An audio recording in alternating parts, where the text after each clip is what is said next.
Las oraciones al Rey de Reyes y al Señor de Señores deben comenzar con una expresión de adoración, así como una postura y una actitud de adoración.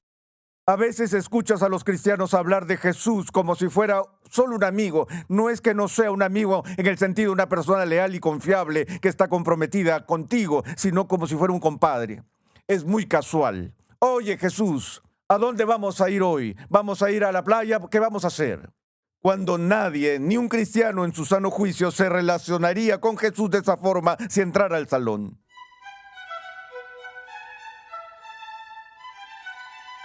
Bienvenido una vez más a Renovando tu Mente con el Dr. R.C. Sproul. Hoy continuamos con el segundo episodio en esta edificante serie de enseñanzas sobre la oración, donde R.C. Sproul nos enseña algunos pasos básicos para desarrollar una vida de oración fiel y nos demuestra que la comunicación íntima con Dios está en el corazón de nuestra relación con Él. La Escritura está llena de ejemplos de oraciones y posturas de oración. Tales posturas son ilustrativas de las actitudes que las acompañan y que demuestran honor, respeto, sumisión y humildad ante la presencia de un rey. ¿Cuál es el protocolo adecuado para entrar en la presencia de Dios y comunicarse con Él en la oración? Pasemos una vez más al salón de clases a escuchar al Dr. R.C. Sproul mientras explica cómo la oración debe comenzar y ser sostenida por un espíritu de adoración. Puede que sea extraño decir algo así, pero he tenido la oportunidad de asistir a algunos de los funerales más magníficos, maravillosos y conmovedores de mi vida. Pero de todos los funerales a los que he asistido, el que recuerdo de forma más vívida ocurrió hace muchos años en Pittsburgh, cuando un sacerdote episcopal murió repentinamente a los 42 años. Y para el momento de su funeral, todo el sacerdocio de la diócesis de Pittsburgh fue parte del coro en aquella ocasión. Y la catedral estaba llena, cada asiento ocupado. Y al final de ese servicio fúnebre, el himno final para la salida fue: todos los santos descansan de su labor. Y todavía puedo sentir que salí flotando de esa iglesia después de ese sermón. Pero mis ojos se llenaron de lágrimas mientras se llevaba a cabo, pues era el funeral de un amigo muy cercano y un compañero en el ministerio, cuyo nombre era Don James. Y en el momento de su muerte era el director ejecutivo de una organización llamada El Experimento de Pittsburgh. Era una organización que fue fundada por el ya difunto y gran Sam Shoemaker. Y el Experimento de Pittsburgh fue un ministerio dirigido básicamente a hombres de negocios, en el que Sam Shoemaker trató de desafiar a los hombres de negocios en la ciudad de Pittsburgh con un experimento de 30 días de oración, donde desafió a los hombres a orar solo durante 30 días por los mayores problemas que enfrentaban en sus negocios, en sus matrimonios, en sus vidas personales. Y también los desafió a un experimento de 30 días para orar por sus enemigos. Porque Sam descubrió que después de 30 días, que si la gente oraba todos los días por el bienestar de su enemigo, sus corazones se ablandarían hacia los demás. Bueno, en una ocasión, Sam Shoemaker se dirigió a un grupo de hombres de negocios y había un tipo que estaba entre la multitud, que era un ex instructor de reclutas de la Marina. Él bebía mucho, maldecía e insultaba mucho y era muy escéptico. Cuando Sam dio este desafío, este hombre soltó un improperio vulgar, mostrando su desprecio por lo que acababa de escuchar sobre el poder de la oración. Justo enfrente de este honorable sacerdote episcopal, Sam Shoemaker, este joven, ya saben, soltó este improperio. Y Sam se detuvo en seco, volteó hacia ese tipo, se acercó a él y le puso el dedo en la cara y le dijo: te reto a hacer esto durante 30 días. Y vuelve aquí dentro de 30 días y repite lo que acabas de decir que era. Entonces el tipo dijo: acepto el reto. Y en esos 30 días, este joven ex marín entregó su vida a Cristo y se convirtió en el sucesor de Sam Shoemaker. Ese fue su funeral al que asistí. ¡Qué guerrero de la fe fue Don James cuando continuó el ministerio de desafiar a hombres como él en toda la ciudad para que participaran en un experimento de solo 30 días en oración?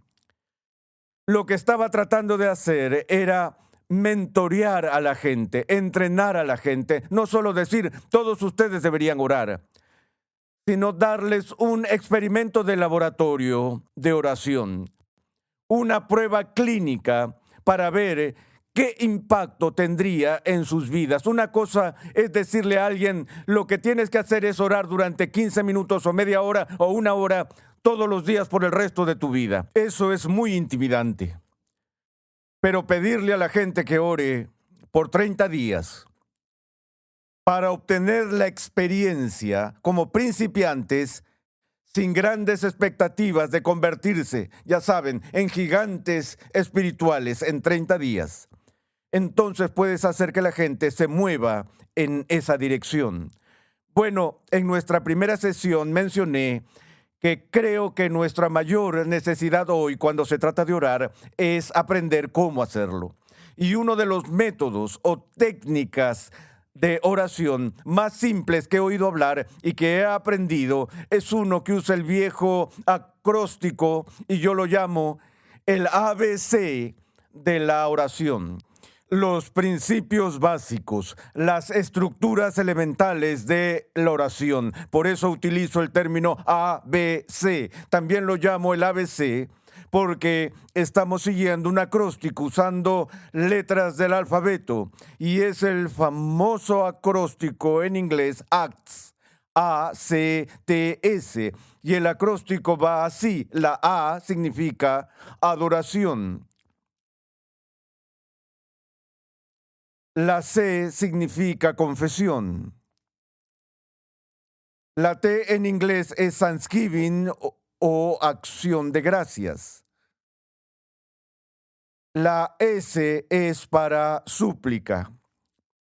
Y supongo que puedo decir que aquí tenemos una respuesta a mi oración de que la poca cantidad de tiza que me han dado para esta sesión ha sido hasta ahora adecuada para mis necesidades.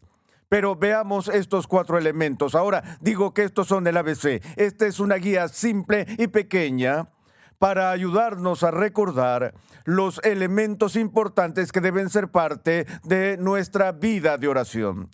Y también tengo que decirles y confesarles que todavía estoy en el nivel ABC. Cuando oro, todavía paso por este acróstico en mi mente como una lista. Me gusta empezar todas mis oraciones con adoración y luego pasar a la confesión, luego pasar a dar las gracias y al final pasar a la intercesión, súplica, lo que toque. Ahora, después de nuestra primera sesión, alguien de nuestro auditorio en el estudio hizo una pregunta que pensé que era una pregunta importante y que debería hablarse en una sesión. Y esta mujer preguntó lo siguiente: ¿cuál es la postura apropiada para la oración? Deberíamos estar de rodillas. Había hecho referencia a Santiago el Justo y a las rodillas de un camello viejo en el Nuevo Testamento. Y lo que ella estaba preguntando es: ¿se supone que debemos orar de rodillas? ¿Cuál es la forma correcta de orar? Y cuando respondí su pregunta, le dije que hablaría de eso en la próxima sesión, porque creo que esto es algo que toca un tema más profundo con respecto a la oración. En realidad, la pregunta debería ser: ¿cuál debe ser nuestra actitud cuando estamos orando? porque la postura, nuestra postura física, está asociada a una actitud particular. Y le mencioné que no hay nada mágico o sagrado cuando uno ora de rodillas, pero que a través de la historia hay un significado universal cuando un humano se pone de rodillas. Es una postura que demuestra reverencia. Las personas se arrodillan ante un rey. Pueden arrodillarse ante un gran guerrero. Se arrodillan ante alguien por quien tienen un enorme respeto. Y entonces, ¿qué podría ser más apropiado cuando entramos en la presencia de Dios que mostrar nuestra sumisión y nuestra humildad ante Él al ponernos de rodillas? Luego pasé a explicar también que esa no es la única postura que la Iglesia ha conocido en la historia, incluso en los tiempos del Antiguo Testamento, que una de las formas o posturas comunes de oración históricamente era estar de pie y no con los ojos cerrados, sino mirando hacia el cielo con las manos levantadas. Ahora, esa idea de las manos levantadas ha sido reconstituida y recuperada en el movimiento carismático. Algunas personas están muy nerviosas por eso, pero hay una amplia historia en la fe cristiana de personas que se expresan y se abren a sí mismas cuando miran hacia el cielo. Esas no son las únicas dos posturas de oración.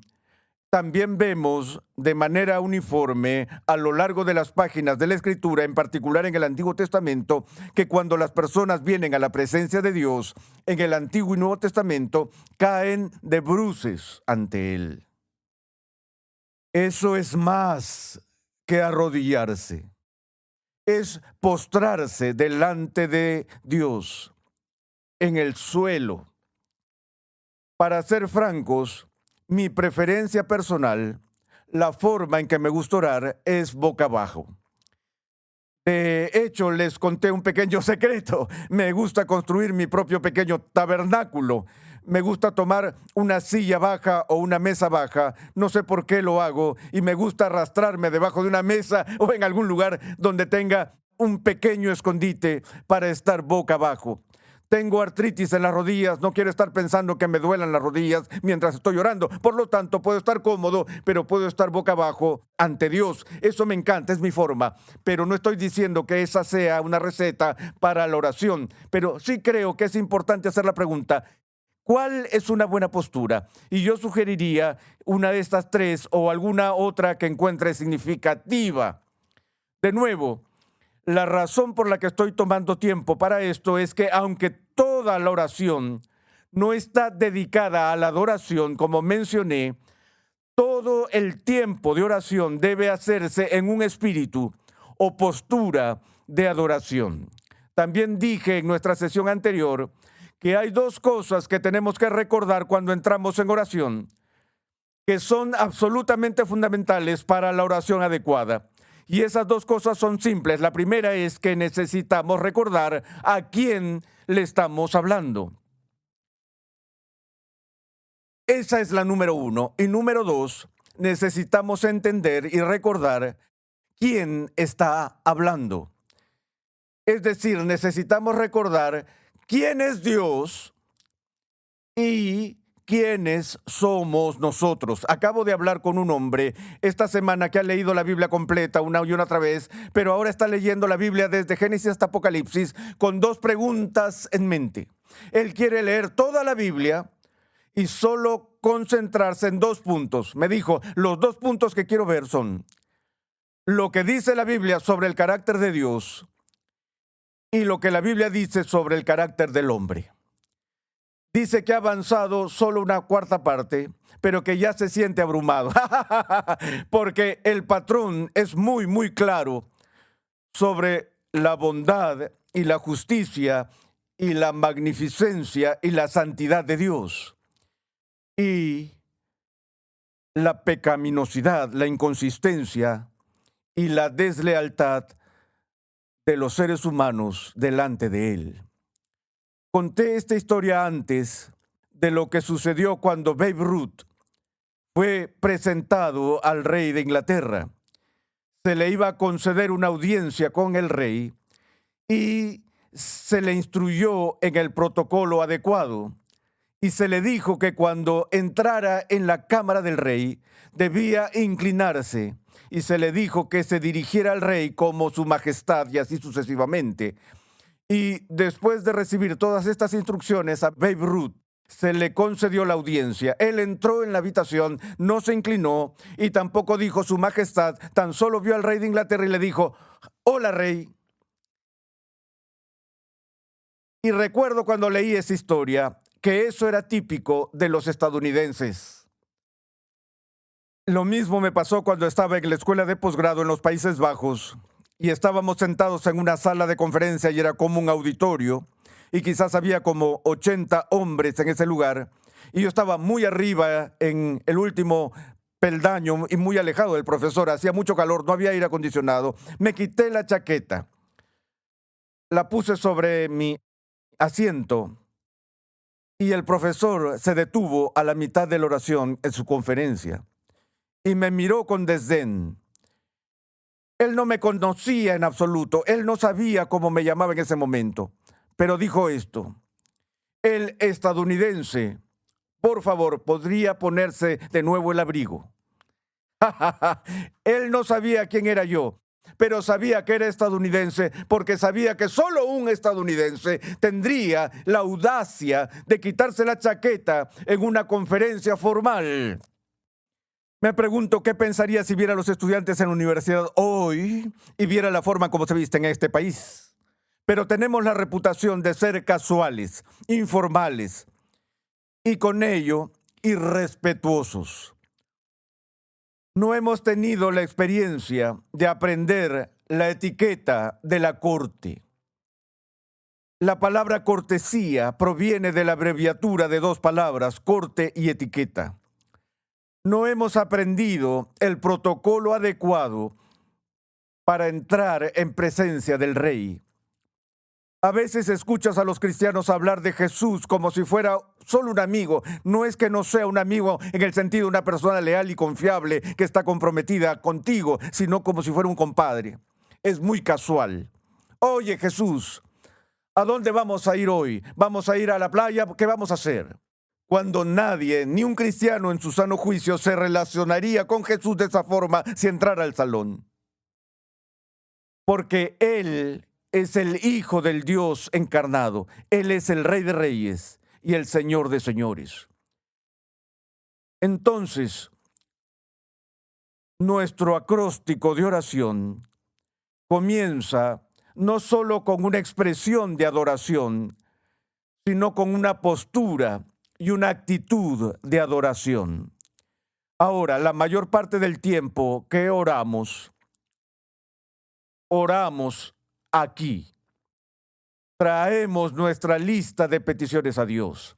Le decimos a Dios lo que está en nuestros corazones, lo que queremos que haga por nosotros. Y no hay nada malo en llevar nuestras peticiones ante Dios. De nuevo, el Nuevo Testamento nos deja claro que estamos invitados a venir a la presencia de Dios para darle a conocer nuestras peticiones con acción de gracias. Se nos dice que lo hagamos siempre con agradecimiento, pero estamos invitados a venir y traer estas peticiones. Pero es como si no pudiéramos esperar para llegar a las súplicas. Y sin embargo, cuando leemos las oraciones inspiradas por el Espíritu Santo que están registradas en la Sagrada Escritura, es sorprendente la poca atención que se le da a esto y cuánta atención se le da a la A. De hecho, lejos esté de mí que ni en broma sea yo capaz de corregir al Señor Jesús en su sabiduría de enseñanza y en su pedagogía. Pero me sorprendo cuando leo en las Escrituras y en el Nuevo Testamento que cuando sus discípulos vienen a Él y le dicen: Maestro, Señor, enséñanos a orar, realmente me sorprendo con su respuesta. En realidad no es la respuesta que esperaba y sin duda no es la respuesta que habría dado. Pero lo que hizo al responder a esa pregunta fue: cuando oren, oren así, y veremos los elementos del Padre Nuestro y veremos lo que podemos aprender de esa oración modelo que Jesús dio a sus discípulos. Pero lo que espero que Jesús diga cuando alguien viene a Él y le dice: enséñame a orar, hubiera pensado que Jesús les diría: ¿quieres saber cómo orar? ¿Quieres aprender a ser articulado en la oración? ¿Quieres que Dios te dé un lenguaje de oración? Sumérgete en los salmos. Porque los salmos en su mayor parte no son otra cosa más que una colección de oraciones inspiradas por el Espíritu Santo. Y encuentro que las personas que se sumergen en los salmos no tienen ningún problema para decir lo que quieren decir a Dios. No hay problemas para adquirir un lenguaje de oración. Ese lenguaje ya está allí, en la palabra. Cuando estás usando las palabras de Dios para hablarle a Dios. Y lees las oraciones de los salmos de David. Oh Señor, Señor nuestro, cuán glorioso es tu nombre en toda la tierra. Ese tema recorre todos los salmos.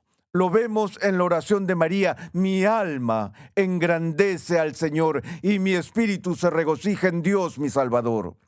En los salmos en particular vemos a Dios ensalzado, su grandeza expresada en un lenguaje fantásticamente hermoso. Y sientes que el salmista, conforme ora, está expresando reverencia, honor y adoración ante Dios. Y así es como si tuviera una audiencia con el rey. Lo primero que debería hacer es expresar mi humildad ante el rey y darle el honor que se merece. Y entonces, cuando inicio una conversación con el Señor, empiezo la conversación con adoración. Empiezo expresando la profundidad de mi alma, cómo me siento con respecto a su grandeza, su majestad, su excelencia. Es por eso que creo que es bueno, cuando estás en esta parte o en esta fase de orar, que pienses en las muchas excelencias de Dios. Piensa en sus atributos, piensa en su carácter, piensa en su ser y alábalo por ser quien es. De eso se trata la adoración. Y he descubierto esto, que cuanto más avanzan las personas en sus vidas de oración, más tiempo pasan aquí. De hecho, es difícil conseguir que se muevan de aquí. Quieren pasar todo su tiempo en adoración. Así que esa es la primera parte. La segunda parte es la confesión, seguida de la tercera parte, gratitud, y la cuarta parte, súplica. Y como estoy teniendo una carrera con el reloj y la estoy perdiendo, voy a dejar estos 3 elementos del acróstico para nuestra próxima sesión.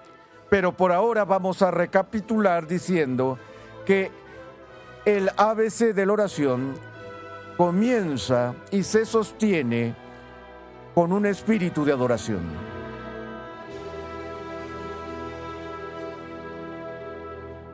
Así es. Cuanto más avanzamos en nuestra vida de oración, más tiempo pasamos en la adoración. Estás escuchando Renovando tu Mente, mientras continuamos la serie del Dr. R.C. Sproul sobre la oración.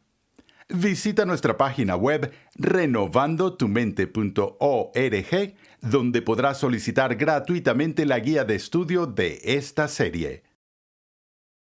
La nueva traducción y edición al español del clásico libro de R.C. Sproul, La Santidad de Dios, ya está disponible. Para más información, visita la página web lasantidaddedios.com hoy mismo. Una oración de confesión genuina no apela a las excusas personales ni a las promesas de hacerlo mejor la próxima vez, sino a la misericordia de Dios. En el siguiente episodio de Renovando tu Mente, el Dr. R.C. Sproul describe cómo los cristianos deben confesar sus pecados de una manera que manifieste un genuino arrepentimiento. Escucha un avance de nuestro próximo programa.